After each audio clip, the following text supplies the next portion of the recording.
প্রচারণা করেছেন, কেন প্রচারণা করেছেন, কি প্রচারণা করেছেন? মূলত বর্তমান সমাজের যে অবস্থা, বিশেষ করে হচ্ছে মাদক আর অনলাইন জুয়া, এটা ভয়ঙ্কর মহামারী ধারণ করেছে।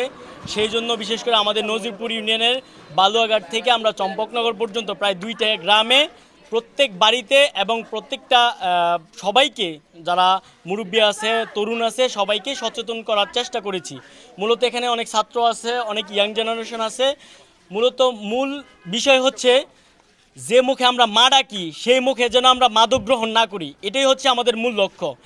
একটা সময় ছিল এই মাদকে আসক্ত হলে পুরো গ্রামে একজন ছিল, কিন্তু বর্তমানে এমন একটা অবস্থা হয়ে গেছে, পরিবারে এমনও অনেক ব্যক্তি আছে আমাদের পরিবারে মাদকে আসক্ত হয়ে যাচ্ছে, কিন্তু আমরা জানি না। আমরা চাই মাদক এবং অনলাইন জুয়া এটা থেকে যেন আমরা পরিবারের তরুণ প্রজন্মকে যেন আমরা হেফাজতে রাখতে পারি এবং দেশকে।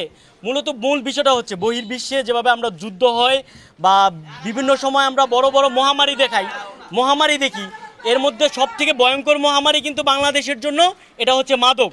কারণ মাদক দিয়ে আমাদের ছাত্র সমাজকে, যুব সমাজকে ধ্বংস করে দিচ্ছে। আমি চাই আমাদের গ্রাম থেকে তৃণমূল পর্যায়ে প্রত্যেকটা পরিবারে সবাই সচেতন হবে এবং গ্রাম থেকে তৃণমূলের সবাই যেন এই মাদক আর অনলাইনের বিরুদ্ধে সচেতন থাকে, সজাগ দৃষ্টিতে থাকে, এই মাদক অনলাইন থেকে বিরত থাকে। ধন্যবাদ।